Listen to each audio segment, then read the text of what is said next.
So I got like some purple haze and some. Oh, hey everybody! Hey, welcome back to the Dropped Frames. I forget that not everybody lives in a state that has legalized marijuana. So like, I live right next door to it, and yet we are probably the last to. Yeah. True. I just say that's just something I say like every time I go to break, because I take a break every couple of hours during my stream, and every time before I go, I'm like, get up, go potty, have a smoke, pack a bowl, whatever. I'll be right back. And like, I just got like, it's just not something I even think about anymore. It's just second nature. So if you don't live in a state that has legalized marijuana, do not, for any reason, look for or pack said bowl. Okay. Good. I'm in Canada. It's been if you heard that, no, you didn't. Yeah. Yeah, no, you you heard that? No, you didn't. If you think you heard that, no, you didn't. I think you heard that. No, you didn't. Oh, that's great. Well, welcome back, everybody. We're hanging out with Skinnedteen and SeriouslyClara, JP and I, and this is a section of the show where we talk about our video games. Also, oh my god, it's one of those things that bugged me. Like, I got off and I went out, like, went to go to the bathroom and I'm like, did I just say the fun part of the show? That was so stupid. Like, I shouldn't have said that. Like, all the parts of this show are fun. I meant like the frivolous, the for funsies, where we don't talk about news or anything. We talk about just, video games and whatnot. So that bugged me. So I felt like I should mention that. I didn't mean like the other parts of the show. I had a delightful time during the news. That's with her cup of coffee. I did. Wonderful. It was so droll. Words and titles. I did. I love talking about news and kind of like the discourse that happens from that. Everybody's opinions. Yeah, me too. Took off my business girdle, put on my for fun girdle. Now I'm ready for the second half. There we go. You wear a girdle too? Hey, girdle. Girdle homies, me and you. So no, the thing is, like, with the news and stuff, I mostly get it from this show. Like, JP is with the JPNN and stuff like that, you're pretty much like up on all this stuff. But for me, like, I come to the show and JP brings up something like, really? And then I'll look it up then and be like, oh wow, okay. That happened last week. Oh shit. Me. It's like, you get I'm sure you guys are similar. Like, you get in your own, like, you have your community bubble, and then a lot of times you don't like venture outside of your little community bubble. So you get like news about like, Joe Blow, your subscriber or viewer or whatever, and you're like, oh man, I know all the news about that guy, but I don't know, like, Sony's releasing God of War. Like, I have to be told that on this show. So yeah. How do you feel about skincare, Zeke? How do I feel? Oh, skincare is very important to me. Very important. I wear a blue light blocker every day. Good. Glad to hear it. Before my stream. Where's it aimed? As you can tell by my pores and my non-haggard look. It's why he needs the break. Yeah. Yes. I use 17 years old. Yeah, not related to anything. I was just asking. So okay, before we get into the games, I did have I actually was talking to my lady about this. Like, I slip into like how people have phone voice. Like, I have host voice, like host mode. Like, where like JP's you're hosting, I'm like mental switch. So I like wrote down questions and shit like it's an actual fucking interview or something. Like, it's an actual show and I got to care about what I'm saying. This. Because I was like, I think I can open the door or the window because I'm not being loud enough because I'm not in streamer mode where I'm like projecting from the diaphragm quite as much. I'm just talking. So yeah, Trav was like, yeah, I think you're fine for that. Yeah. So this is a question that I've been asked since today's focus is like on indie games. The question that I've been asked and the question I've asked myself a lot is like, what constitutes like indie for you guys? Like, it's so big now. Like, AAA, we all know the AAA names. Like, they're the people who have conferences at E3. That's like AAA, right? What does indie mean to you guys? Yeah. Yeah, that's a good question. Because I don't like off the top of my head, I don't know the size of a team who's built something.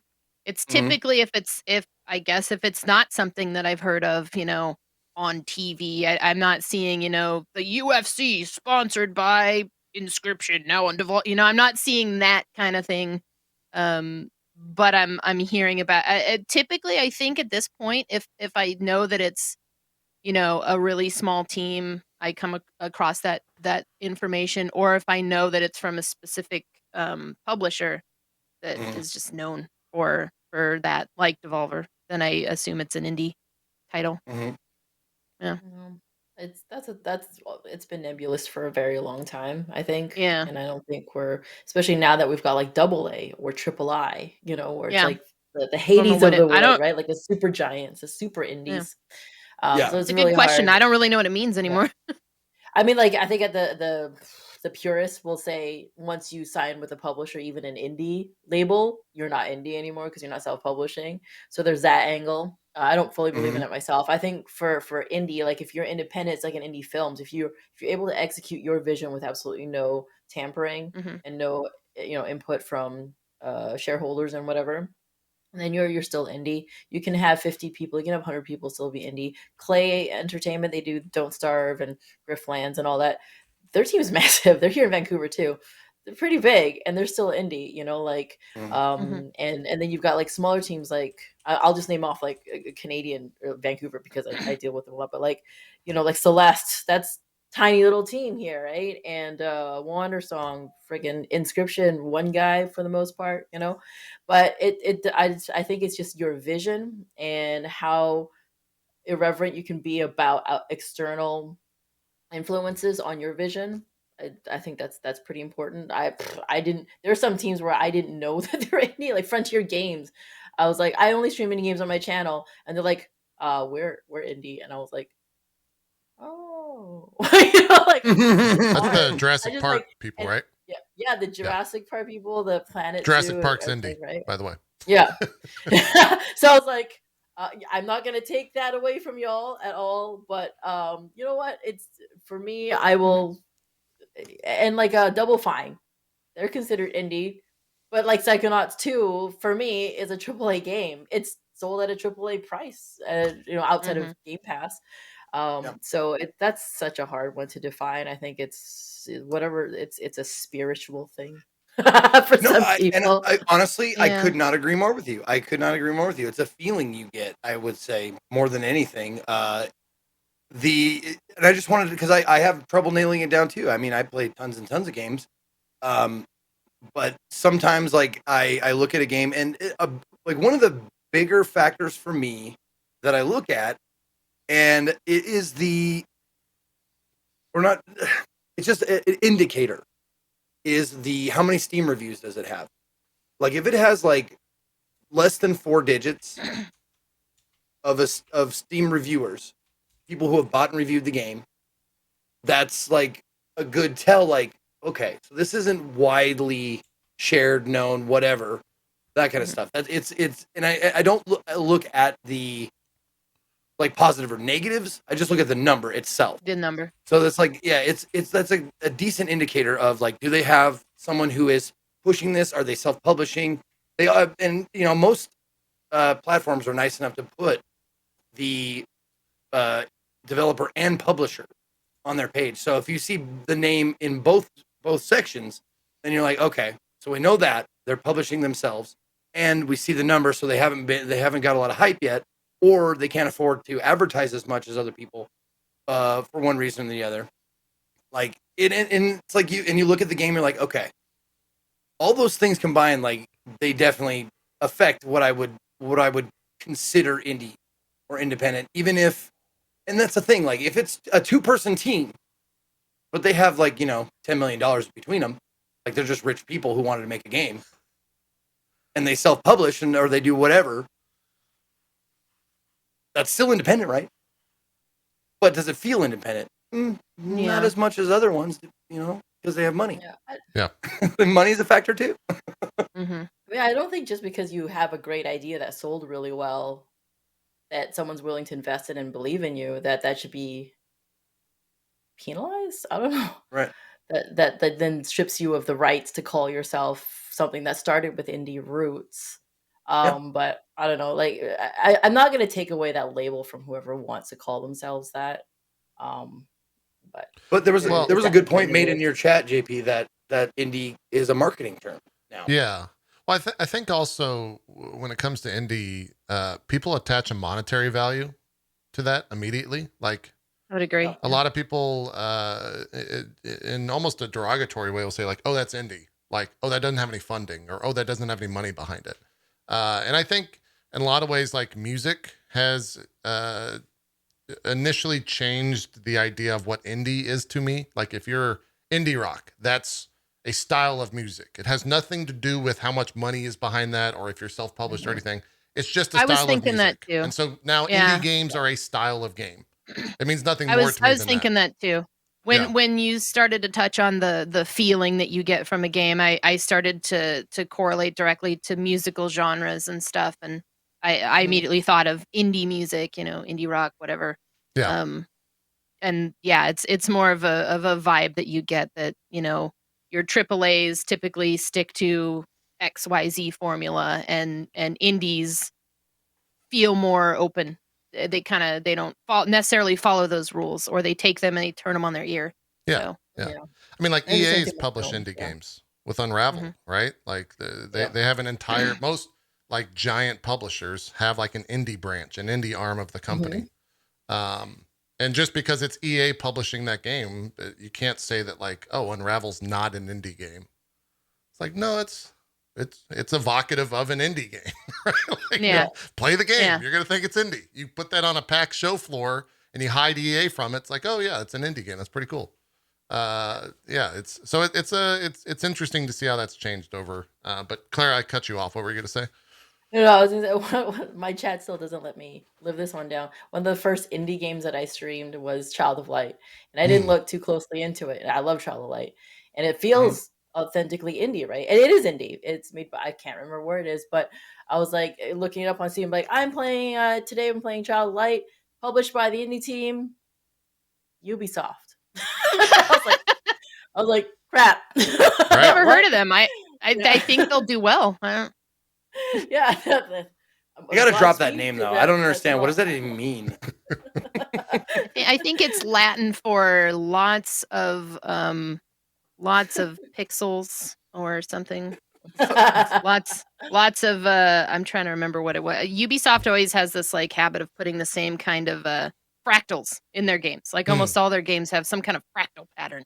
Yeah. So you could be playing one and not know it's Ubisoft, and then there's a fractal and you're like, wait a minute. Yeah, no, I just saw like Child of Light. It does. I mean, it looks and feels indie, I would say, but it's developed by Ubisoft Montreal and published by Ubisoft. Like what? Yeah, I don't know. But I don't actually like. I didn't know. I don't know for sure. Is it made by like a small subset of the bigger group at Ubisoft? Is it someone that they just bought? Like in mid process of developing the game. I really like have no idea. And if they call themselves indie, I believe you. Yeah. Yep. Yeah. I think anything like that picks up steam just ends up getting being abused for marketing, like in the term indie and stuff like that. And I was thinking, like, what would I say, like low budget? Like now people would co-opt that stuff because if it was it was made on a low budget, but it was published by Squaresoft, so like it's gonna get out there. So it's got some money behind it now, but when it was developed, it didn't, and that kind of stuff. So yeah, it's just you just got to go on your gut. We could start calling them organic free range games, maybe. Cage-free games. Yeah. Oh my God, yes. Gluten-free games. Gluten-free, non-GMO. Yep. Free range video game. Local is a big word. Local. Local. Yeah. I think that's a really key one, like the organically grown. That is actually, I think that's quite accurate because nothing else is touching it. You're not getting the. I'm gonna do that now. Yeah. It's definitely evocative of the same feeling. At least for me, I can't with branding. Share for you guys, but it's definitely evocative of the same, like, ethos around what an indie is. It's like, oh yeah, that's a cage-free game, right? Like, what? Yeah, it's a cage-free game. No, that's perfect. I agree. I agree. Yeah, dev to Because table. even Let's use that term. yeah, even though Steal from chat. it definitely means something. Some marketing person definitely saw that and was like, indie, call it indie, you know, and so yeah. Same vibe. Man, dev to table, that is so goddamn Dev good. to table is really good. Yeah, that was Johnny T80 Dev in to the chat. screen. Yep. Good job. Trash talk, actually. I think said it first. But anyways, doesn't matter. Gotcha. We don't care about chat. Anyway, let's get to some of the games we've been playing. How AAA of you. Jeez, unbelievable. I know. Influencer. Would you I would like to influence you to leave. Would you either of you like to go first on the games you've been playing? Because I could go. I could go first if you want. Or go ahead. She volunteered you. Did you see that? Oh no. Yeah. I just need a minute to just kind of go. Somebody else go. Oh, good. Hey, we can start with the biggest game that's come out recently. Yesterday, we can talk about it. Inscryption. Have you played it, Jade? I did. Yes, I played it yesterday. Okay. So we're all familiar with that. JP, you didn't pick it up, did you? I didn't think. No, but I'm familiar with the game. Okay. So let's talk Inscryption for a few minutes. Yeah. It's now, remember, it's going to be a little bit difficult to talk about this without spoiling it, and we really prefer not to spoil anything in the game. You might mention. So we got to talk in fucking generalized terms and shit. So. Yeah, you might mention the creator's other work, which I think could also explain what this game is without spoilering this game. Absolutely. So Inscryption is a new game by Mullins Games, or Daniel Mullins Games. Mullins Games is what he is on Twitter. But he was the main person responsible for the game Pony Island and The Hex. If you guys have ever played either of those. And they are wonderful, surprising, I think, I hate meta. I don't know if that's too much of a catch-all now, but it's it breaks the pattern of where you think like a normal game like the game you're playing would go, and then it takes a sharp left turn and it changes into something completely else. And sometimes it incorporates, like in Pony Island and in The Hex, sometimes it incorporates you, the person that's playing the game, by addressing you kind of directly, and saying like, making you a part of the plot, how it unfolds, and that kind of thing. So I actually recently I played The Hex in preparation for Inscryption coming out, and it was just like I thought, like, or not. See, that's the thing. I was unsurprisingly surprised. Like, I was ready to be surprised, I guess is the way I would put it, and I was, and it was a great experience. And Inscryption has been, like, I'm not finished with it, but Inscryption has been pretty good about that so far. There's I was prepared for surprises, and there were a few surprises in there already that I've gotten to. It maybe to start with the premise of the game. The premise of the game, it is a on the surface, it's a deck building progressive card game, roguelike card game, right? So there's as you go through. By the way, I will not compare it to any other card game as we go. Clara, just so to ease your mind. I will not mention any other video game that has deck building or cards in it. That was part of the contract for her being on the show, so yes. Yeah, Unlike some indie devs, Ezekiel the Third is not cage free. I'm watching him like a hawk. No. Yes, I am joyfully caged. But yeah, it's a deck building roguelite.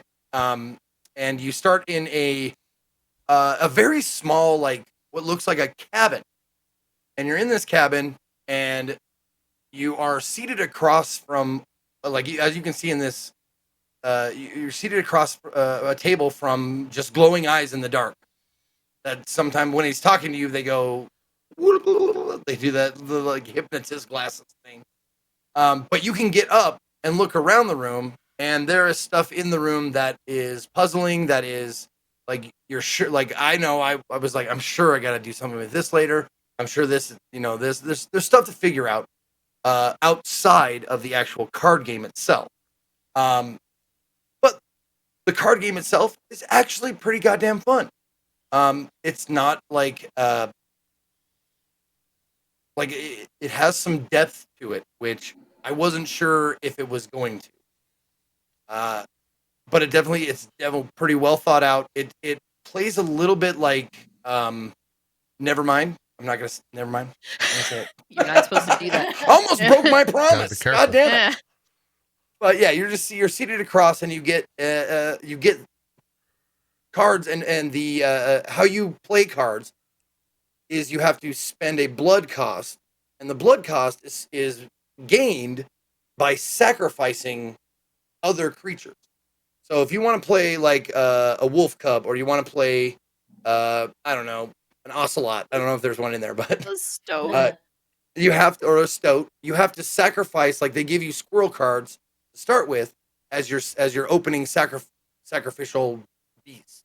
So you play the squirrel, you sacrifice the squirrel, and then you get one blood to spend on playing other beasts that you want. And the reason you can play the squirrels, but they have no attack. They have 0 on their attack stat. So the best they can do is either be blood costs or blockers, I guess, for the other people's creatures. They can be enhanced later, but that's all sorts of deck building stuff down the road. The basic gist is play a squirrel, sacrifice a squirrel, play another thing. And then you can take those things that you played, sacrifice them as well, and bring out bigger things, and so on and so forth. There's some good strategy to it, and I really enjoyed it. But the main draw of this game is the atmosphere. Is the eerie, creepy feeling you get. The feeling that, it's not even a feeling that someone's watching you. Someone is watching you. You see him all the time. You don't know who it is, though. I kept saying that it felt like I was kidnapped by like Dwight Schrute, and all he wanted to do was just play a video game with like a card game with me. I'd play that game. Like every time you're winning, he's like, "Wait a minute," and he changes the rules or something. So I summon a bear. Which bear is the best? Yeah, bear? exactly. Yeah, exactly. The best bear. I've seen a lot because since it launched yesterday, I've watched like a bajillion streams on it, and one of the common things I see is like a really, really lonely DM who just needs a friend. Yeah, exactly. It was just a dungeon master who wants a friend. I'm like, oh. Yeah. But yeah, to what Zeke, that was a great summary. I think what also helps is, give some people some context on the gameplay itself. Is it used to be called Sacrifices Must Be Made. That was the original name of the game on itch when it was a much smaller title, and it's been upgraded since to this iteration called Inscryption. And the name is very important. You'll figure it out when you're playing the game. And everything about the game, really beyond the general description of the gameplay, is basically a spoiler. So hopefully anyone who's played the game, who's in chat, isn't talking about anything about the game, because it's not like contractually you have to do anything, but it's just courtesy to other players who haven't played the game yet. And if you want a taste, and if you're not fully sure what I'm talking about, then like Zeke said, his previous games, Pony Island and The Hex, that if you've played those games, that will give you a very clear idea. A little tidbit though, that I don't think anyone knows. I was looking at the key art, like the PSD file, and I saw the name of the layer group for the title was called Alt Title, and which was Inscryption. And I was like, what? So I unhid another layer group called Title, and it said Death Card Cabin. So that was like a name that was in consideration. Apparently, I messaged Daniel right. I was like, Death Card Cabin. Like, we considered it. I considered it. It's got a ring to it, like Death Card Cabin. But this is part of the mechanics. Is like, death cards are involved. I don't want to say any more than that. There is a So, demo on Steam. Yes, that's very important to mention that if you want to check out the game before you buy it, there's I always love when I love that it's becoming a trend more and more that Again, people are yeah. putting out demos, like a la the old, you get Game Informer and be like, oh shit, demo disc, 4 games on there, and throw that Yeah, it disc in. reminds me of the shareware days of the Mm, 90s. So I welcome it. You know? yeah. We're trying to do more and more of that because it is very consumer forward, I think, of try before you buy. Mhm. And I like the whole, I mean, obviously it gets a little hard when you're trying to avoid spoilers, and it is more work to create like, demo builds that are like truncated, that end elegantly, and they don't all end elegantly, which is, I think, still a good thing to put out there, because try before you buy is just very valuable for, right? Pandemic has like tightened everyone's wallet. So I'm very much about like supporting consumer in that way. But too, I also want to, like, Zeke, I super appreciate that you're trying so hard not to say it's like this other card game, like that other card game. But like, Yeah. for me, and I obviously rant about this a lot on Twitter, but like, I don't actually, it's a personal thing. As long as you're not being reductive about a game by saying, oh, it's just a Slay the Spire clone, or it's just another Stardew Valley wannabe or whatever, Yeah. then like, I understand that to convey concepts quickly to your audience, because I'm sure, as a streamer, you get asked constantly, hey, what's this game about? Hey, what's this game about? Is it any good? Like, you're gonna get sick of like going through the carefully meticulous like description, the marketing. It's a card-based odyssey with some spooky aspects, and escape room, like me, blah, blah. That just gets old, right? So I get when people have to say things like, it's got kind of like the aesthetic of this, and Yeah, it's all kind of combined with context, right? like that. Yeah. So if you're providing context, and then like, but not reducing the game to just another clone, then honestly, like, I totally get that. It's when people are like, they come in chat like, so is this Slay the Spire? I'm like, what? Mhm. Slay the Spire didn't invent card games. They didn't invent the rectangle. They didn't invent shuffling. Yeah. But yeah, so So I really is this appreciate Trump that. and Rough, the very first card game on record in history in 1699? This was the first Fall Guys beta. There you go. I had a lot of people asking about Yu-Gi-Oh! Yeah. Yeah, Yu-Gi-Oh! MTG. Hearthstone. Well, I gotta say, like, the card layout of the creatures and stuff is similar to Magic, with power and toughness, attack and HP being those similarities. And it was difficult for me to get out of the mode of, and this isn't really spoiling anything, it's just game mechanics. It's when you attack with something, that's the only thing that's doing damage, is the attacker. Unless they have some sort of buff. If it's just a straight like creature attacking another creature with no like buff or ability or whatever, the attacker does the damage. The defender does not do any damage to the attacker.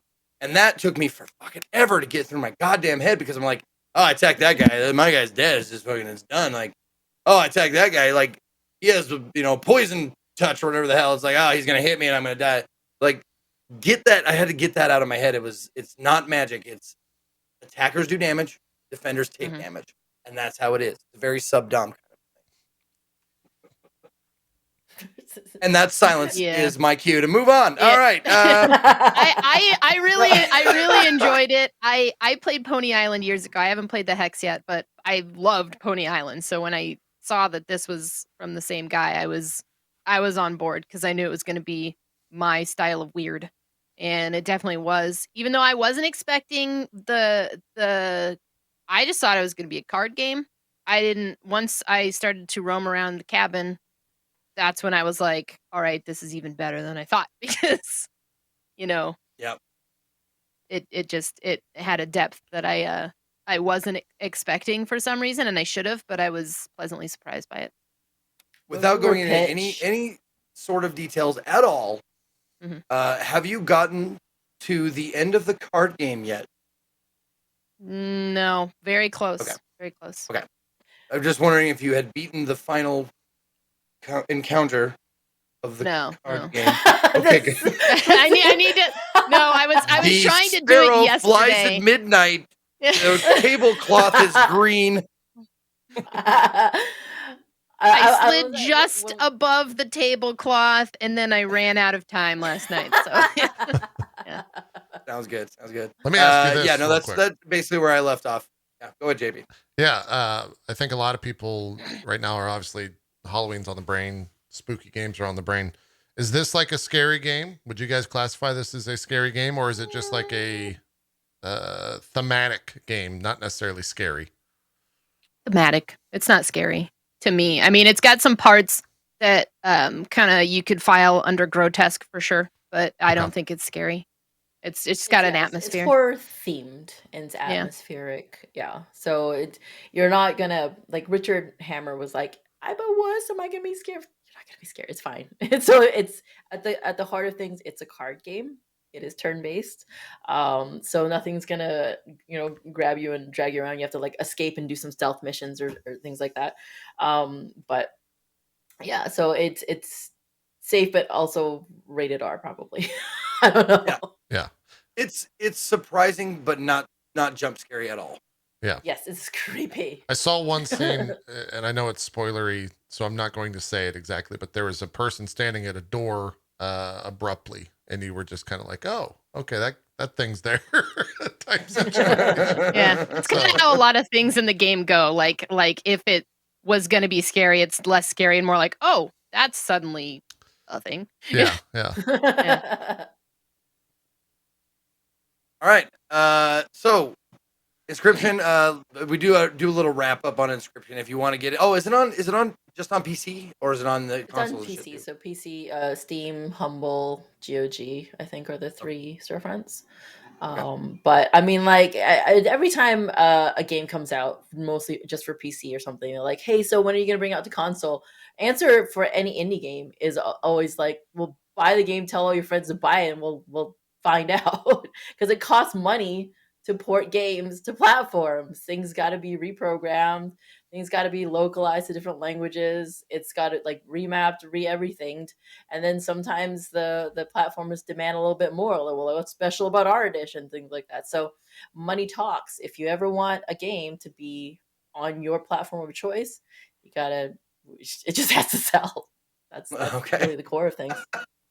So I mean, it's definitely like a like kind of a catch-22. It's like you want it on your favorite console so you can play it the way you want to play it. Well, you gotta buy it over here first, though. Like it's like shit. So I gotta buy a game if I want it on my Switch. I gotta buy it on PC. I mean, it's obviously not the way it is.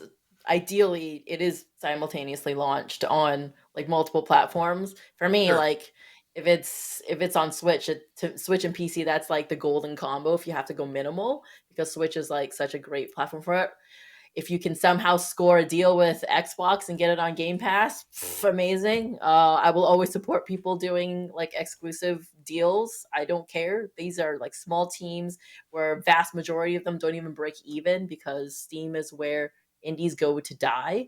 If you don't have like a publisher with marketing, like the games hundreds of them come out like every couple of weeks. And some of them are great. They just go completely unnoticed. So I will never fault an indie for getting some money and getting some assurance that they can eat after they launch a game. The vast majority of them don't even break even. They've spent 4 years of their lives just like, please someone like my game. Yeah. Man, and I know I've been on the other end of that, like streaming a game that I had never heard of or whatever, and someone had suggested it to me, and I throw it up, playing it on Indie Sunday, and one of the devs come in, and they are just fucking ecstatic. They're just like over me, like, "Oh my god, thank you for playing the game. I put so much work into this," and you're like, "I know, it's okay. Okay, I got you. We got you."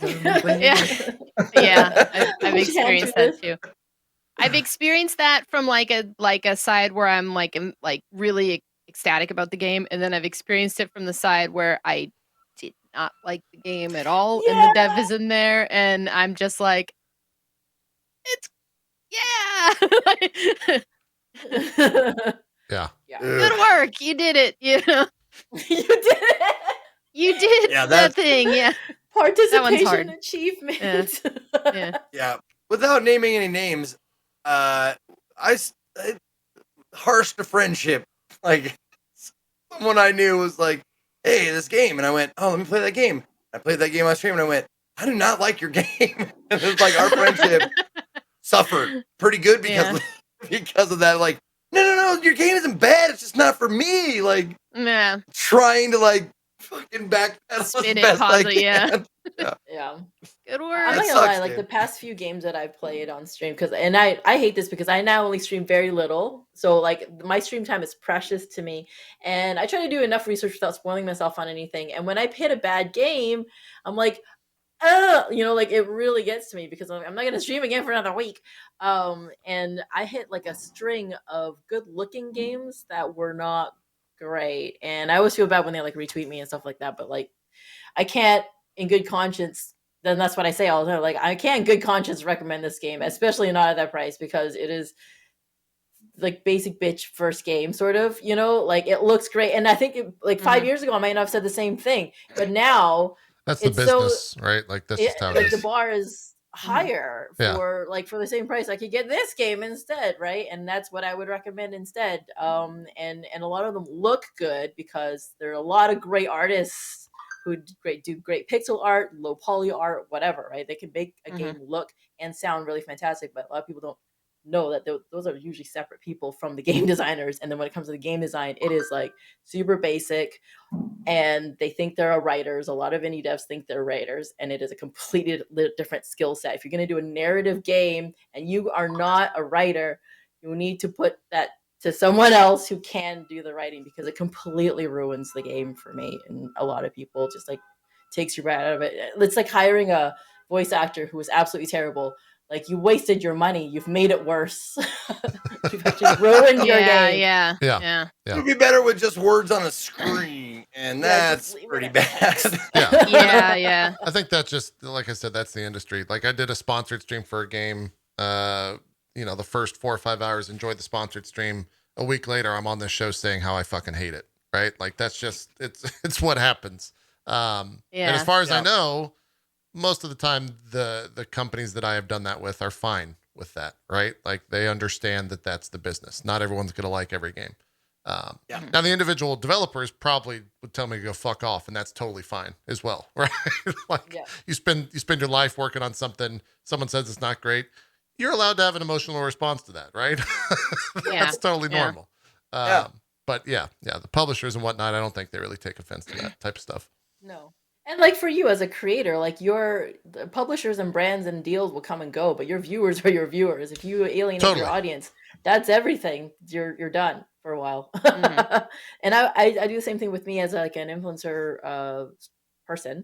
Is if I do a sponsor deal and they play the game and they didn't like it, like I'm not gonna force them to say nothing but positive things about it at all. Like always be honest. That's my deal about it. And at the end of the day, my brands and companies and clients will come and go, but my relationships with you folks are that's it. You're my bread and butter. So if I jeopardize that, that's the end of that. That's right. That's actually a really, really good thing, like a good point to make. That I did a stupid long thread about it just a couple days ago, and I missed that point. Like, you guys, it benefits me more to be honest with you than it would ever benefit me to be honest or to be, like a shill, because you guys are my like base. You're my bottom bitches. Sorry, I couldn't think of another word. Like my chat, my viewers, my community, they're like the base I build, my house on. And like sponsorship deals are just like the window dressing. Like it makes I get some new storm drains or whatever the fuck because of that. Right. But the roof, the 4 walls and the roof are you guys. So like it wouldn't benefit me to lie to you. Right. I've always been pretty transparent about that, and the chat can tell when I'm not enjoying something because I'm not a very good liar. So that usually speaks to that. And that's also kind of why I do this segment usually on most Tuesdays that I call Try It Tuesday, where I put a lot of indie games, and I just one feature of it is that the chat will just vote on the game, so that it's not just me. Like I just kind of let the game speak for itself. Just naked, so I just play it, and then I'm just like, all right, chat, what do you think? And I let them rate it on a scale of 1 to 5, and I'll tell them what I felt about it. I'm just like, it's not really for me or whatever. But I feel like that method works pretty well because then I get we get some discourse going about what worked and what didn't work for a game, and a lot of the times they're just pretty, but there's nothing there or something, or you know that Okay, seems to work well for me.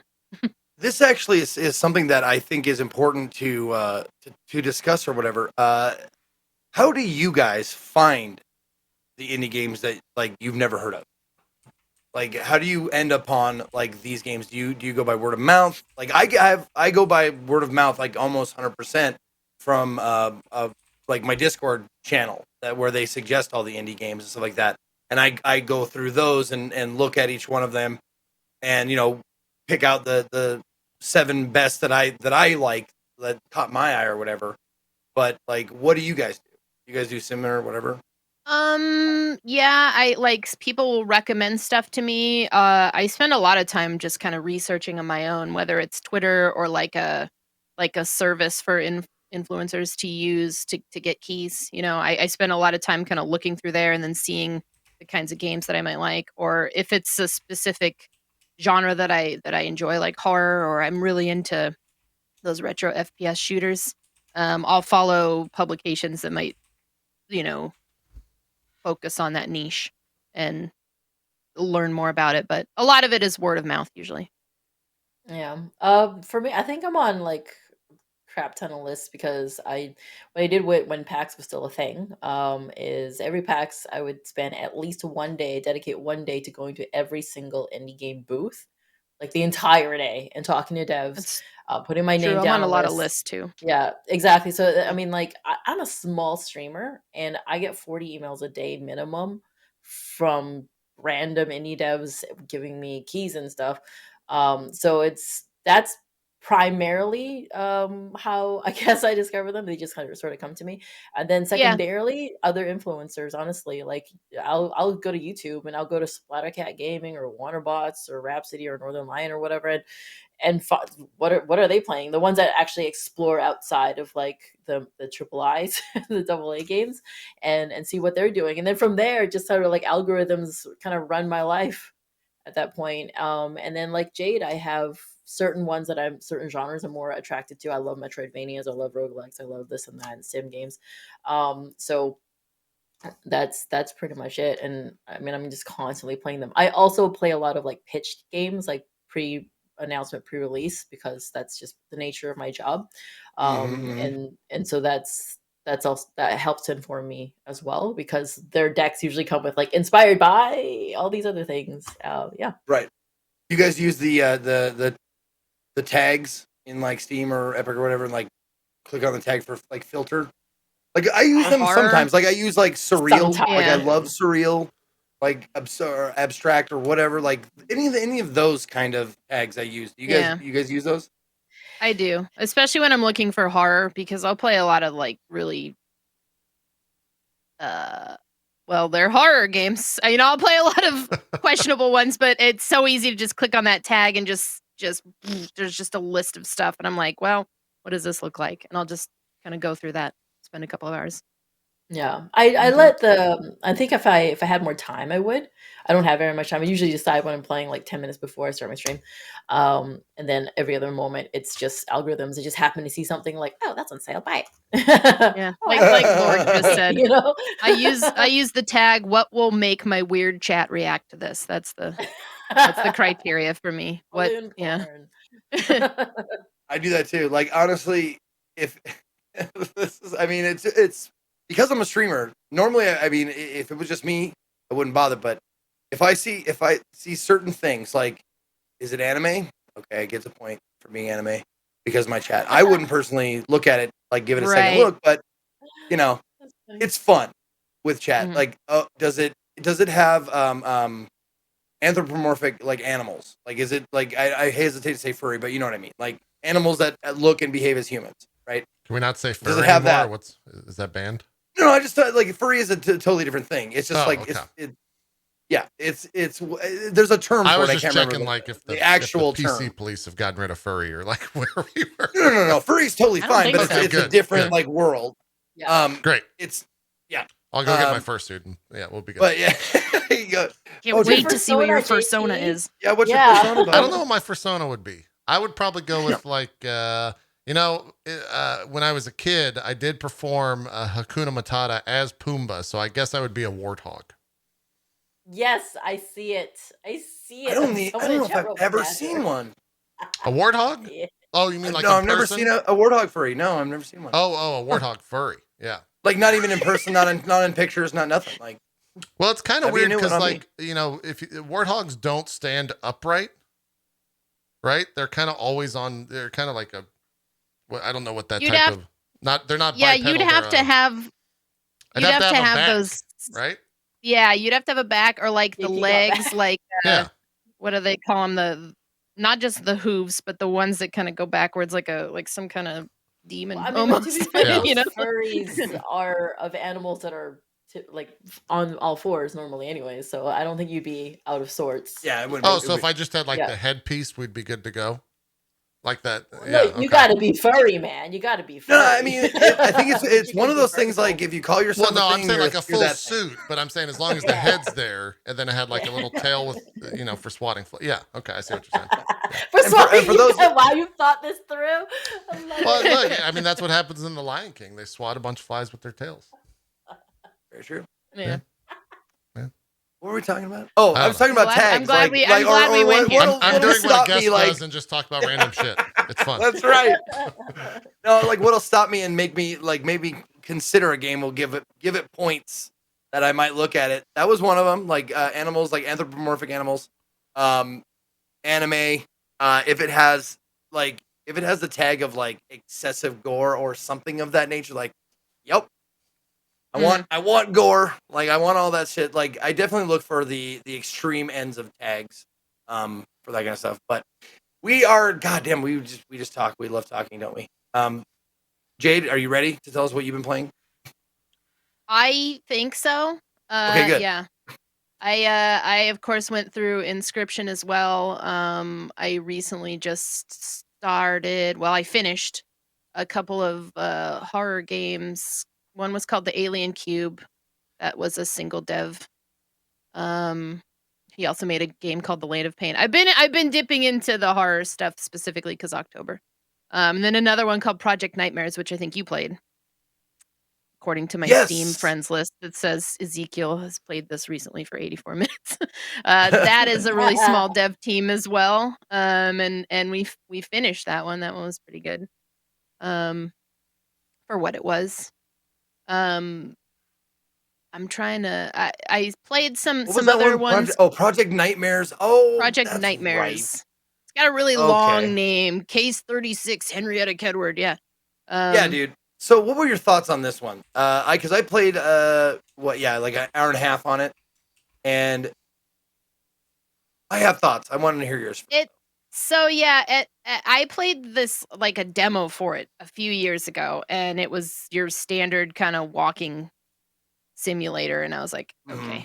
And then I loaded it back up, and I felt the same way. And the further along I got into it, there was a game I played a couple of years ago called The Dark Occult, and it had to change its name because it was called like The Conjuring House, and there was some legal thing, but that game was like 36 hours long, and it was about 30 hours way too long. So, I love on the clip you literally do like pocket salt. Like, Yeah, what? Can we talk? Yeah. Like, sorry, I Some started pocket salt, laughing yeah. because you were talking. No, and I got distracted because it slowed down, and then you Yeah. boomhauered her and just threw salt and Yeah. like skirted by. Exactly. Yeah, no, there's this whole mechanic where like if you pick Or not up this boomhauered, salt and then yeah, different character. she runs at you and then you're just like, whoo, pocket sand, and then Yeah. you just run off in this other direction. And that was hilarious. Like there's a lot of funny mechanics in this that made it like a delight to stream because of how like I'd be walking down a hallway like this, and then out of nowhere something would go from left to right and just it'd make this noise, and it made no sense for it to happen, but chat reacted to it very strongly, as did I. Same with the pocket salt, but it felt like that Conjuring House game, but an appropriate length. So it was maybe more around 10 to 12. I think it took me about 2 streams to finish it. Oh, you went all the way through it. I actually finished it. Yes. Oh wow! And I couldn't do it, man. One of the devs came in and sat down, and we hit a point like early on. I was like, I don't know if I'm gonna finish this, and then we hit this like midpoint to where I was like, I have to know what's happening. This is ridiculous, So, that just it was all right for what it was. I had a good time. I think Chad had a decent time with it. For like it got so tedious for me. Like It's the very whole tedious, the setup, the beginning setup, as you can see here, that there's that little like wall she can't get through or whatever. She's miming, she's like at her mime classes, hitting that wall. But it's like a salt ring around the inside of a mansion, and she is trapped in there. She cannot leave, but you have to go through there to complete shit. So it's like that is the center thing, and you have to go through it to get something, and then you go through it again to get another opening and another thing and from another thing. And it got so tedious to like have to like, because you move. There's no sprint. You move really slowly. Yeah. And that I will not abide. Like that fucking sucks. Especially in a walkthrough simulator. Early on with a game like this, I'll kind of make a mental note as to whether or not I want chat to just fully backseat. Because even if they're backseating, and a lot of the time I've loosened up on this, like back in the day, backseating was a big no-no. And now it's like, well, I don't want to walk around for 3 hours and accomplish nothing and get annoyed at this game. And also because there's enough of a delay, I might miss something, I don't know. Yeah. So I let chat kind of backseat, and that alleviated probably 5 to 6 hours of needless wandering around and frustration for this. Maybe that's what I should have done. God damn it. Yeah.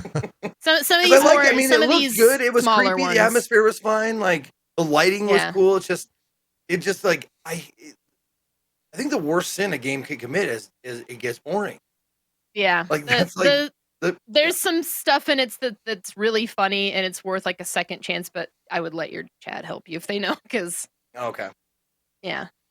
I'm the same way. I just had this conversation with William yesterday or a couple days ago where I used to be like, don't tell me I want to do it myself. I got the gamer pride, right? But then now that especially because I stream so much less, I'm like, no one wants to see me work at this puzzle for 2 hours straight and hit my head on the wall. God. And I'm like, I don't want to do that. So, and I let the see more of the game. I don't know if you guys experience this, like when you allow backseating and then nobody helps, or they just help in the worst ways. So so I was like, backseat me fully, and everybody was saying it was like they were speaking in code, and I was actually getting mad because at one point somebody was just like, the keyboard is smash or something like that, and I was like, what is that? What are you saying to me? And then there's an interesting thing like. It's easy to be a bad backseater, if that makes sense. It's hard to be a good backseater, right? Because I think in a lot of ways, what you were just getting ready to describe is, as a streamer, you want the exact motions that you need to go through to get to the end. A chatter's just going to do exactly what you just said. Oh yeah, go get the shirt and exit through level B, and you're like, the fuck is there's levels? Like, what are you talking about? I kept having to run around and juke this character that chases you, and somebody goes, you keep going left to right, and I was like, what does that mean? I'm in a hallway. I have no idea what you're saying to me right now. Speaking a language I understand. This little PTSD just happened. I'm there with you on it. I'm on this ride with you. Just like it was fun though. Like I find that a funnier interactive experience overall. Especially because it's almost like I didn't mind the mechanic of like having to change out like you had to change out candles and stuff. I didn't mind that mechanic. But like having to stop and like slowly go. Drip. Oh, so that's not automatic?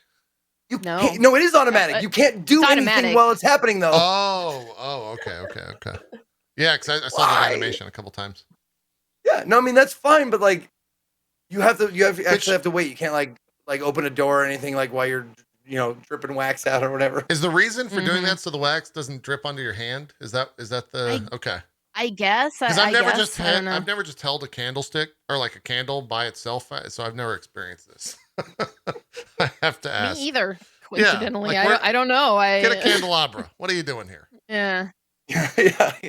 Anyway, yeah, no. This one was fun if you give it a chance, but it's more of a play it with your chat versus don't try to take it on yourself because you're gonna get pissed and quit. So Yeah, which is um, pretty much what I did. I was like, I'm bored. I'm done. Next game. yeah. Makes sense. Speaking of next game, Clara, what have you been playing? What's the most recent indie thing that you want to talk about? I'm just gonna start with my greatest shame right now, Cookie Clicker. Now is Cookie Clicker indie? I started it 3 weeks ago, and I'm 450 achievements in, and I can't stop. There's that many achievements? That's why I played it, because it says 532 achievements. I was like, game on. A challenge are you an accepted. achievement hunter? Not really. Like, I used to be on Cookie Xbox Clicker a long time turned ago, you into one. and then they canceled my account because they thought I was getting hacked, but it was just me on another country or something, and I lost all my achievements. I cried for a week and never went back. So now, I mean, I'm just casually whatever. I think I've got almost 6,000 achievements on Steam, which is not very much at all. But I mean, if you're gonna throw 532 achievements at me that I can get in not that much time, I'm gonna freaking do it. So anyways, there's that. That's in the background. I'm clicking on reindeer right now. I'm just kidding. I closed it for this stream. That's how important the stream was to me. I closed Cookie Clicker. Zeke, have you played this game? Do you know what this game's about? I've played a clicker game before, and I mean, this is one of the OGs. Yeah, it is. Yeah, and I played Clicker. I got 100% in Clicker Hero, so I was like, there is no bottom to the depth of my shame. So anyways, I am currently playing I finished Toem, Toem, which is a fantastic little Pokemon Snap sort of feel. Again, see, I'm not trying to be reductive about this, but I did play that one. That one was we good. We only have so much time, right? So it's like a Pokemon-y snappy kind of game, but it's very compact, very cute, and made by a small little team. Love that game a lot, and I will speak to them. Developed and published by Something We Made. Yeah, Something We Made. And I did play 12 minutes. I have many thoughts on that, but none of. It's hard to talk about that game. Yeah, it's another one where I'm like, I'm just gonna avoid all spoilers. But I have feelings about many aspects. Did you like it? I mean, you could say if you liked it or not, without spoiling. I like some parts of it, and other parts I couldn't recommend. I don't. It's weird. It's one of those games of what are you into? Tell me what games you're into, and I can probably I don't know. Yeah. But it was. I love Annapurna though. Just as a publisher, I would marry them tomorrow. They do some cool shit for sure. I'll say this. I'm glad that game existed because we need more art house games that have budget that people recognize and play and just legitimizes that genre in general. Because people used to see art house that games. One got so big on Twitch. A lot of people were playing it. I mean, if you get I almost said Steve Buscemi, not him. Willem Dafoe. Yeah, Willem Dafoe, Daisy Ridley. Yeah. That James dude, McAvoy, I can't remember his name. Yeah, and you know what? That's one of the things that I had was I couldn't even tell it was them at all. So I don't know why that was a thing, but I guess I could. Made sense. Dude, Willem Dafoe fucking lives in my head rent free. Yeah. Any day, any goddamn day. Someone will say, playing the Buddy, Lighthouse right now. Yeah, I'll call my dog Buddy, and I say it in Willem Dafoe's voice, and I'm like, fucking stop. Stop doing that. I was gonna say, is there a specific Willem Dafoe that lives in your head? Is it Lighthouse Willem Dafoe? Or I think there's one for everybody. I think there is one for Lighthouse. Yeah. For me, it's from the show, or it's from 12 Minutes. It's when he's talking to his daughter, and he goes, "Honey, what, honey?" And if I had to get into a accent of Willem Dafoe, it would be the word "honey." That's my trigger word to enter into Willem Dafoe. I don't know why. Yeah, and probably because I saw that scene 7,000 times trying to get the loop set up or something like that. That's for me is I think. I think you're right because I recently played this game called The Horror of Salazar House, and there was this part where this thing like clings on to you, and it looked like Willem Dafoe to me. And so every time it clung onto me, I was like, "Oh shit, Willem Dafoe is back! Ah, get him off of me!" I see Steve He's Buscemi everywhere. I see him in dog faces. Like I'm constantly seeing Steve Buscemi dogs. Oh, so that's I kind of interesting. get it. Anyways, I'm also making my way through Chicory, Garden Story, Dandy Ace, which is like a Oh, that one's Slow good. down. What the fuck is Chicory? Hold I've on, heard of I'm stuck on the first before. one. Chicory is made by the Yeah, same me guy too. who made Wonder Song, here in Vancouver, with a bunch of, and it's what was really cute about it is when I stream it, you can have like a Steam friend. So I just had a viewer Oh, I coloring remember this for me one. while I was walking around. They Yeah. just like color the screen for you. It's really cute. Great to play with your family. Young kids, they can color for you. It's adorable. Very heartwarming little story so far. Garden Story is a little sim game about a grape. You're a Concord grape. Dandy Ace is like it's a Hades like, again, not trying to be reductive, but it's like that, but it's got like its own flair. It's a very flamboyant game, and that's partially why I love it. And one of the main reasons I love the gameplay is great. It's stellar. It's really fast. It's like got like cards you pick to like customize your build every time. But the main villain's name is Lele, and he traps you into this like universe, this roguelike universe that you're trying to escape out of. But you're like this kind of suave guy, and the reason he did that is because you're growing in fame from him in like the entertainment world, or like a goat. I can't remember. What's the name of this game? Sorry. Dandy Ace.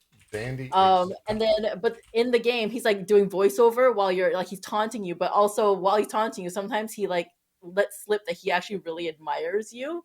It's, I think, almost has a crush on you. It's adorable. He's like, "Oh, Dandy Ace, why do you have to be so powerful and attractive? I mean, sucky and crappy," or whatever. It's pretty cute. good. Yeah, I did this one for Try It Tuesday several months and it's ago. also got really, really robust Twitch integration, like really robust Twitch integration. So that was fun. Shit! All I right. reopened speed dating. For Now you Ghost. got to add it to your list. I might. dating for When Ghost it come out? It's on Game Pass. March. Oh, it's a Game Pass now. Nice. At least Everything's that's on what Game someone Pass said now. in chat. Yeah. Okay. Most of the time I'll when give someone it a- says I'll on give it Game a Pass, look. I'm like, it probably is. I'm going to believe that person randomly. This random person in chat. Yeah. Speaking of Hades, I'm back in Hades because I got 100% that game. I left it like pretty close a little while ago. It's just one of those where I can just like play it with my eyes shut now, and it's just fun. Death's Door, I 100% it as well because that's another one from. Man, That one's I really 100% good, of both yeah. of those as well. Like It's such a I good 100% game. at Hades, and I finally just recently I gotta say this out loud. I finally just recently did the 31 heat. I finally completed one run of 31 heat, and Nice. it's just like that was the last thing I wanted to do, and I'm like, now I feel like I've played Hades. You know? I have done it. Yes, What exactly. else? Gnog, I don't know how it's pronounced. Gnog from I think it's made by Co-op but published by Double Fine. Adorable game. It's available on VR, which I really need. I want to try it in VR, but it's like these little adorable set pieces. It's such an exuberantly happy game. The colors are just so bright and beautiful. Yes, that's the game right there. And it's just these like little magical boxes where you figure out the puzzle. You can finish the whole thing in like, I can't tell what Zeke is doing, but I can. I was saying I said 31. I meant 32. It's the last statue. Yeah. Oh, okay, yeah. It's yeah. You can finish this game in probably like an hour or two. It's like just so beautiful and exuberant. I just replayed it for the achievements. And Double Fine, I finished Psychonauts 2 on Game Pass. It's one of my favorite games now of the year. Yeah.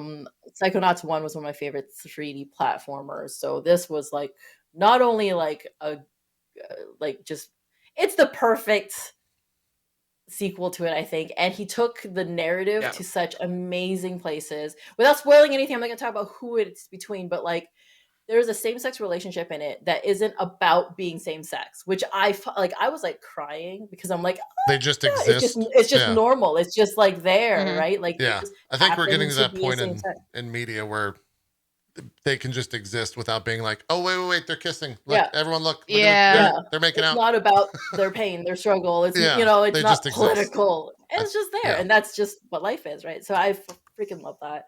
Speaking of I action think I mentioned this now, roguelikes, but you like those. Have you tried Dreamscaper yet? no, not yet. that one's that one's on my really good. list. It's on my list. I have so many of them on my list though. Yeah. I played a little bit of That one's- Dreamscaper. that's kinda my lady soulsy. is all about it. She loves it. Yeah. It's a slower. I would say it's a slower paced. Like I mean, it's built like an action roguelike, and the one everyone knows is Hades. So like, it's built like that. It's like room to room to room to room. You get power ups, beat bosses, come back. I've watched a couple die. streams of it. I'm like, oh god, do I have the time? I haven't Sorry, go ahead. played this one. I haven't played the full version of this one yet. I played like a early build of it a long time. I cover a lot of these on Try It Tuesday, but this one was really good. Sorry. There's just so freaking many. I just started Super Auto Pets because I'm a moron. Someone I know has been playing the shit things. out of that. Northern Lion. Yeah. So much. Yeah. Yes. And so he I fucking tweets about that nonstop. I don't know why it's so addictive. I played it for like somebody in chat. hour. The Super Auto Pets is so good. Yeah. Why is it so freaking good? It's free right now because it's in beta. So yeah, it's free. I played The Last Campfire. That was beautiful. And because you know I work with some awesome coworkers, I'm like we're playing like some co-op games together. So we have like a Valheim server that I pop into every once in a while, play Deep Rock Galactic with them. And I mentioned it just now, but I'm gonna mention it again because one of my favorite like dating games is Speed Dating for Ghosts. I got back in there because I got some things to wrap up on it. It is so good. I have that one and I haven't played it yet. If you have an hour, just play through it. All right, I'll think about it. Speed Dating for Ghosts. Yeah. Speed I Dating picked for it up for I'm adding Valentine's so much Day, shit to and my fucking wish list. I didn't get to it. It's so cute. It's been out for a while, but I want to go back to it. Oh, this one 2018, yeah. Yeah, is there going through my stuff now. It's surprising. This made me think of the idea that certain genres only exist in like the indiescape. I can't think of a AAA relationship sim. Or like a dating sim game. Life is Strange is about the closest I can think of. You know, you might be right. Yeah. That might be there. Yeah. That's true because like when you do AAA, you've got so many investors in it. You have to hit the biggest audience, right? The biggest market, and it's quite niche. Dating sims are quite niche. So Mass Effect is a relationship dating sim. There you go. Yeah, there are games that have they usually exist as like subsystems, right? Like chat's popping off and saying like Fire Emblem and Persona. Like I think the combat and the story are the main focus of those games. There's a relationship simulator aspect or component to it, but it's not the main focus. It's not the main focus. Like something like it's not like Boyfriend Dungeon. It's like an open world sandbox game with romance options. Like that's totally different, right? Like, and that's what a AAA company can do is they can do a massive game that appeals to a massive audience, and then add all these other like entire indie games within it, right? That's kind of as like side thoughts. Yeah. But yeah, I play like infinite games, right? And then in the upcoming, I'm gonna be playing like the next iterations of more Devolver games, Shadow Warrior 3, Trek to Yomi, Cult of the Lamb. Like that's Weird West. That's on my docket. I'm ready for that like, Cult of the Lamb game. Cult of the Lamb's that showed really well. Hot. Yeah. I'm looking. I'm just going through my list now, like trying to name some stuff. Sorry to interrupt. I was gonna say Cult of the Lamb first showed at E3, right? That's when you guys debuted that. Oh yeah, okay. No, I remember this. Yeah, I think so. Yeah. Or it might have been the games. It was somewhere in there. I feel like it was actually more like the.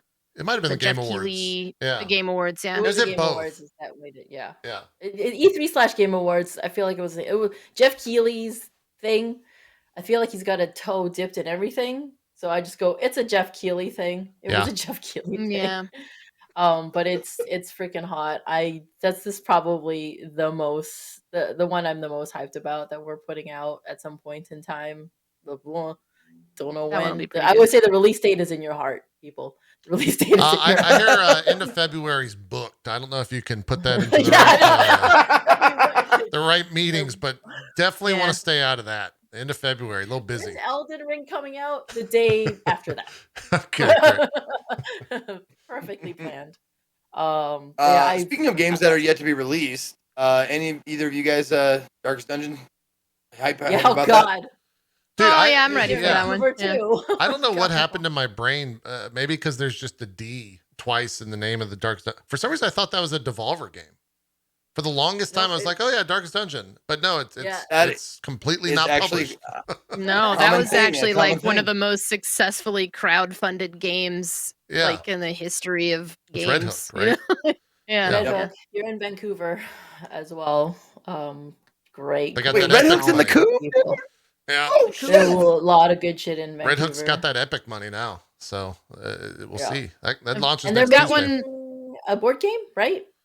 Probably. I wouldn't be surprised. I feel like I backed so many board games on Kickstarter. I think I backed the Darkest Dungeon board game, which I'm hyped for. I usually don't back like video game to board game translations. Just because I don't know, I just feel a little too gimmicky. But the guy, one of the main designers at Red Hook, is a board game designer. Like, oh wow, he's made other board games. I think one was called Crows or something. So I'm like, well, this is gonna be hot. I gotta back this. Nice, yeah. I still remember, and I don't think I can do this with very many games. But I remember when Darkest Dungeon 1 first came out in early access. It was in February. I forget the exact year, but the Super Bowl was happening. And I was watching the Super Bowl while playing the game at the same time because it was like so fucking addictive. So I have high hopes. As someone that doesn't necessarily play a lot of quote unquote indie titles, I'm very excited for Darkest Dungeon 2. It's just like such a fantastic stream game. It is. And Shaq gets super into watching someone fail and or succeed. Mostly fail though. So yeah, I'm very much looking forward to that game next Tuesday. I feel like any game that has a lot of risk reward, like where you can do gambas and chat, like those they're easier hits than others, and chat can be involved without like doing the whole Twitch integration thing. But it's just like they're invested, right? So I just like breaking those games and then seeing the developer like silently fix them. It's like they watch the stream. Yeah. They saw the channel. They probably never had anything to do with the channel. It's like, you had nothing to do with this. Like, no. I did. You fixed Jester because you watched the stream. I remember that they did this whole the release of that Infinite, like how far can you get? And someone like broke it with a trinket or something. Yeah. And you could just go forever with this thing, and they're like, well, I guess that gets first place. broke our game, so yeah. I guess you guys get like I remember it was I think I got like 8th or something out of 10. And it was like 10 streamers doing this. Yeah. But someone just broke it and was like, they're still going. Like 8 hours later, they're still going. Darkest Dungeon's one of those games where it doesn't necessarily make sense for the game to be broken, but from a player perspective, breaking that game feels better than any other game because it's so fucking hard. So like to be like, oh yeah, I got one up on the developers and I, one shot a guy with 100 HP or whatever. It's like, fuck you developers. I fucking bested your game. Patch that shit, assholes. Yeah. It's one of the few games that happens. Any game that relies on percentages that you can hedge your bets against. Yeah. Like XCOM. XCOM is famous for you missing like 95% shots, right? But like, that is the thing. That is the thing that really, really gets your blood going. It's like, okay, 95% shot or I die.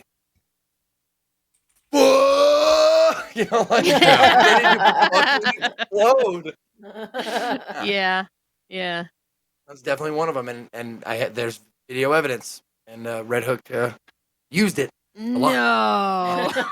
No, they contact me every time. No, they're like, hey, we're going to a dev.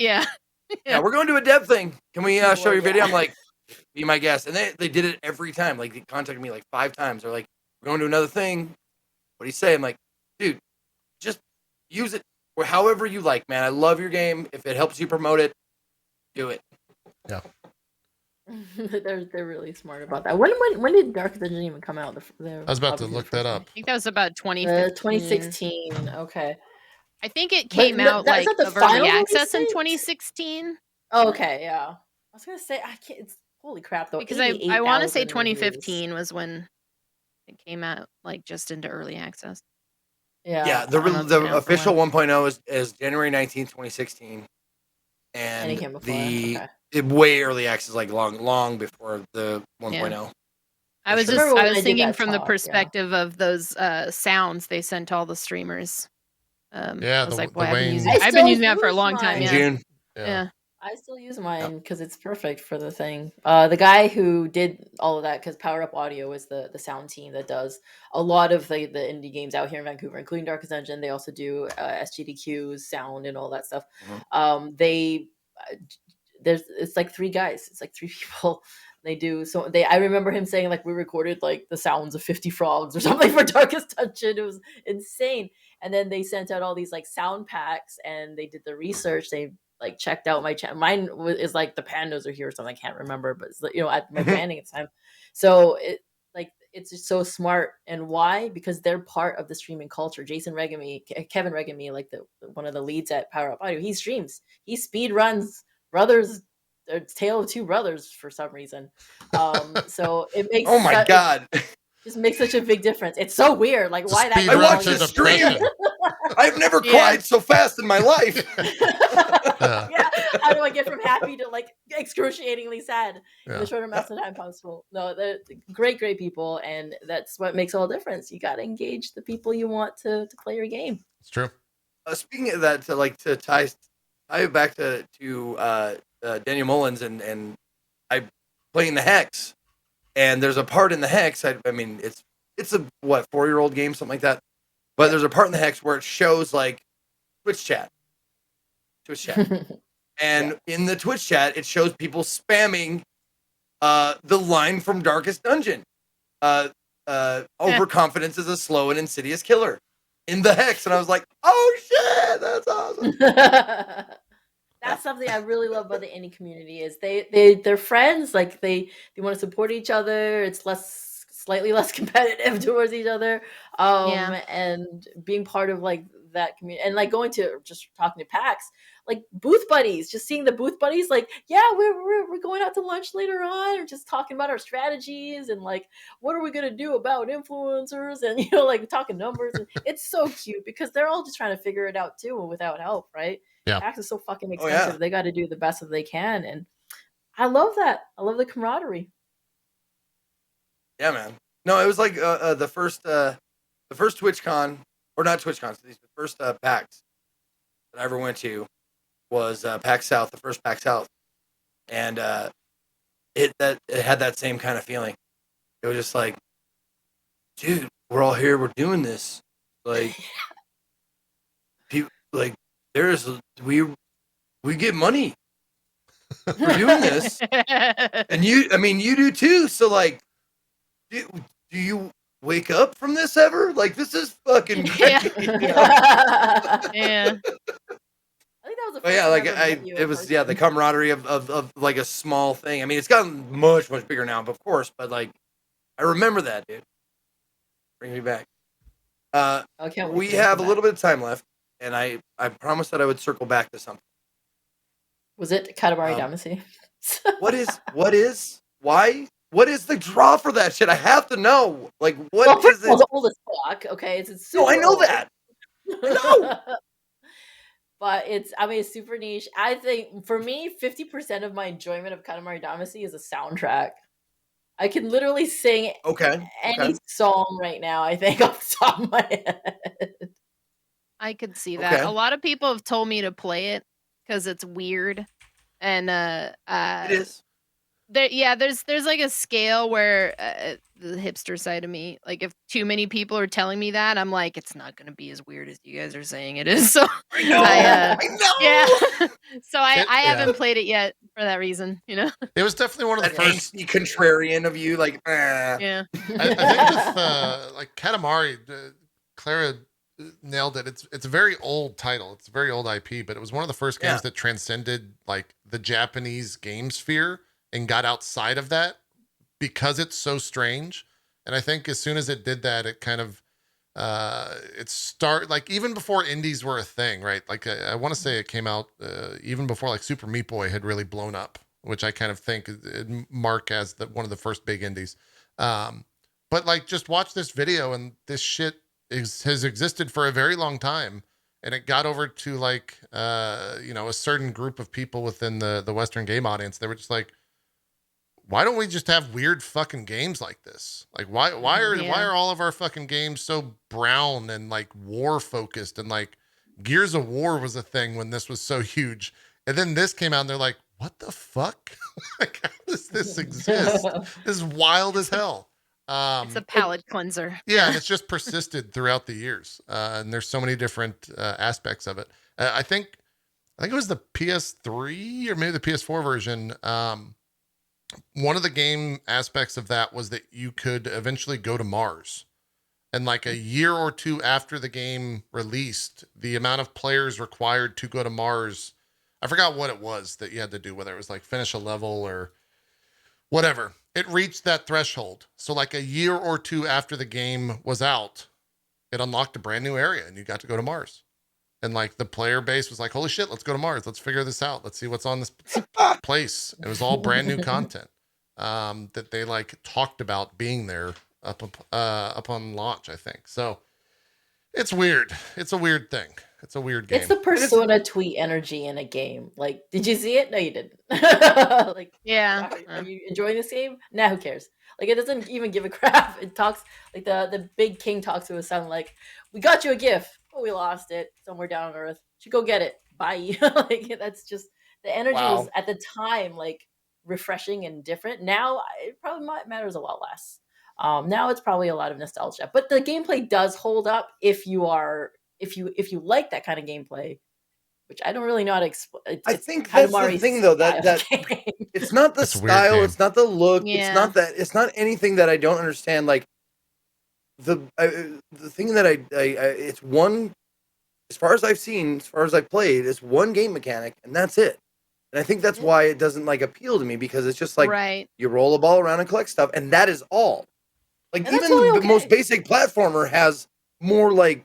It only hits on that one note, yeah. So even though you can respect it for being unapologetically itself, it's still like, I'm bored. You know, after like 20 minutes or something. It's kind of like Super Monkey Ball in that. Like, I think those two games are parallel to one another.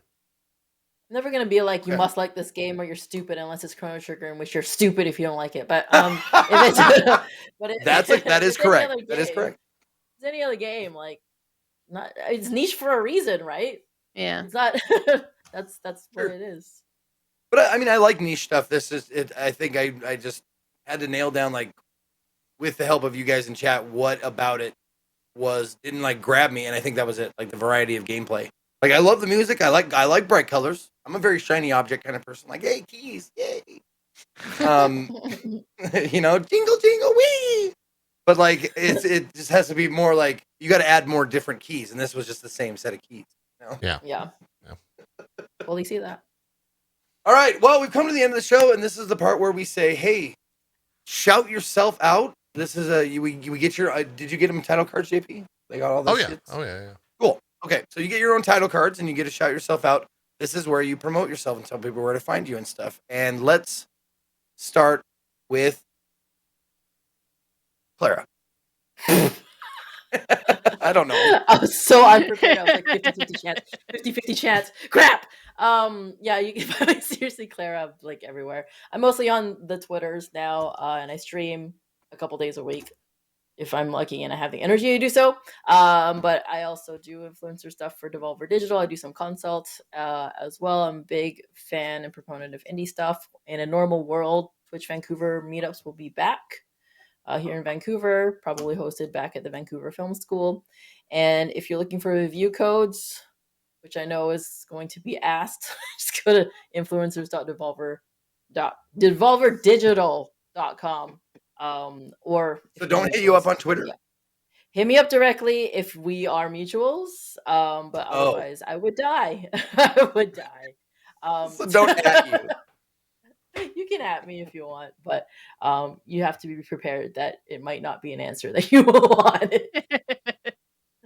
Yeah, that's true. That's true. That's one of the reasons why I was so happy that you were able to come on the show and do this, because follow her Twitter account. It is just like it's so delicious to watch, like her say random stuff, but also to like go off on The somebody or evolution of something. Clara's Twitter account has been something because I remember when you were infamous for something entirely different on Twitter that happened on we don't Wednesday. talk about that, did we? No, we don't need to talk about that.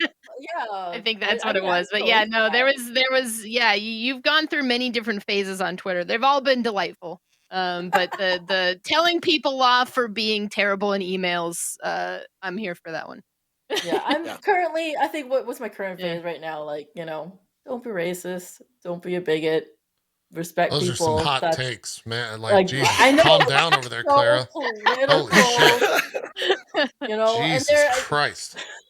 Yeah. respect embargoes. What was the last thing I think I tweeted? It was like, if you don't respect if you respect embargoes and you don't make my life a living hell because I'm chasing you, like, oh my god, please don't spoil the fucking game before the game comes out. If you respect them, I love you forever. We're friends forever. And if you don't, I hope that you forever dream of being a star of Two Girls One Cup, except you're not into it. That's what I wish on you forever, for all time. Because I hate you. Excellent segue. Speaking of Two Girls, One Cup, Jay, do we want to say? Did you just have that on your mind today? You just woke up like. Yeah, but that's the fourth time that's been mentioned. Yeah. First on show because of my tweet. a couple of times prior to, but we're not going to talk about that. Yeah. So, alrighty then. Well, I'm Skinnedteen. A lot of people call me Jade because that's my name, so that works. I'm a late night streamer, and I play a lot of weird stuff, indie stuff, usually kind of horror focused or dark. I really like to interact with chat. I normally never use a webcam, so this is kind of the first time outside of like a TwitchCon that I've been on a camera and everybody's like, "Oh my god, she's got a face." God, what else? So they made me a Twitch ambassador last year, so I must be doing something right. That's I'm here about 5-6 days a week. Just Oh, you're not on the really- Council of 9, are you? No. Okay. No, I'm not. No, I'm not. I'm just off on the sidelines. No.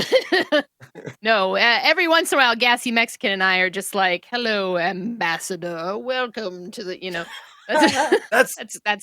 That's about as far as it goes. But that would be worth the price of admission if I got to address others. And you know what you actually address ambassadors, the honorific, your excellency.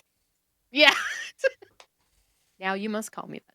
No, Yes. I'm here 5-6 days a week, usually at nights, just doing what I do. 6-8 hours a day, streaming some weird stuff. Not streaming an indie tonight, streaming some Back 4 Blood, but most of the time it's something indie. And which I'm hyped for. Weird. I'm hyped for that game. It's doing well. I think it sold very well. So Back 4 Blood. Right, JP. Yeah. Oh, sorry. No, we're good. I'm doing shoutouts now. This wasn't part. No, I'm joking. You're doing shoutouts, JP. Go ahead, True. JP. Hi, I'm JP. We'll be doing JPNN and trailer time after this. Then probably a short day and call it a little bit early as I gotta go get the dog from daycare. Tomorrow we'll be doing a little bit of PoE prep and I guess more of a small indie game called League of Legends. Maybe try that out some more. It's great. You should check it out. Sounds like it'll do well. It's probably gonna do well. Yeah. Strippin's talked me into playing that. I guess I've talked in Max into playing that as well. It's weird time. Wait, and then PoE the abbreviation of that is LOL, dude. That's never going anywhere. It's not gonna work. You're never doing it right unless you're just spamming solo mid, solo mid, solo mid, solo mid. It's true. In that general chat. It's true. You start. And then next week, Tuesday, Guardians of the Galaxy also comes out the same day as Darkest Dungeon. So we'll see how we split the time on stream for that. But a lot of games coming up that I'm interested in over the next 6 months. So I'm excited. It's one of the rare times where there's a game out like every, 2 or 3 weeks that I'm like, yeah, I'm going to fucking play that. I'm super into that. So should be good times. Yep, me too. I'm excited to, you know what? Put up my shout out. I'll do my shout out. Yo, what's up, everybody? Thank you very much to Skinnedteen and SeriouslyClara for joining us, and JP for being my co-host every week. This is now my show, and there's no going back. No, I can't wait to take off my fucking host hat and come back next week and just be like, what were we talking about? No, I don't care. Can't wait. It's so much easier. I think JP does this every once in a while to get to let us know, like, this shit is, I got to keep the show going. It's not fucking easy. Anyway, my name is Ezekiel30. You can find me at /Ezekiel_I on Twitch, Twitter, YouTube, all the things. I will be firing up some Castlevania here in a little bit less than an hour, and we're on Game 4, Stream 4 of the Castlevania sponsor stuff. We will be doing Harmony of Dissonance as the final game of the Castlevania Advanced Collection. #ad. And then tomorrow we're going to be doing NVIDIA GeForce Thursday. We're going to be taking a look at all the new games that are being made compatible for the GeForce Gaming Cloud. And then after that, we will be continuing. And I am goddamn, like, I just can't. I want to play it today, but I got to wait. Inscryption. We're gonna continue on tomorrow after the GeForce thing. So that's what I got coming up. I don't know what the fuck I'm doing on Friday or Saturday. I don't know how long Inscryption is going to take. But this is like Darkest Dungeon 2 waiting room. So, anyways, true. Thanks. Appreciate you guys being here. How do we do that? Well, thanks for having me. Yeah, thank you both for coming on. Really do appreciate that. I do want to start promoting because I guess this is a thing that's going to happen. Thanks to Trailer Time and seeing that Bassmaster Fishing 2022 is coming out on Game Pass. All right. We're going to be doing Drop Frames games, I think, on November 3rd. I don't necessarily know how it's going to work, but so far, myself, Sips, Strippin, Krindor, Ko, Zeke, Northern Lion, and Jericho, potentially more, are going to be doing, I guess, the Bassmaster Drop Frames Classic to see who the best fisherman on Twitch is. Oh my God. That sounds so great. So we'll see what happens. I'm a huge fan of fishing in games, and I didn't know this was a thing. I didn't either. It's on Game Pass. Coming out later this month. So it's got I'm multiplayer. just glad there's a day that we can play games and I can just get hammered. Like, I'm super excited. Yeah, so I got my wearing PBR. inner tube the whole time. Yeah. I got my, they call it, like, I heard they call it a goon bag. It's when you take the box wine bag out of the box and you can float it right beside you on the inner tube. Yep. Take your goon bag out. Look. I'll have one of those. I had it'll be a hoot. Wow. It's true. These are the tips. Yeah. So look forward to that. We'll have more details, or we won't probably. If you've ever seen Twitch Rivals, expect that, but everything lowered, and that's kind of what that stream will be. Yeah, that's kind of where my head's at with that one. So none of the prize, all of the shame. Exactly. Zeke, you got to close out the show. You got one last duty. All right.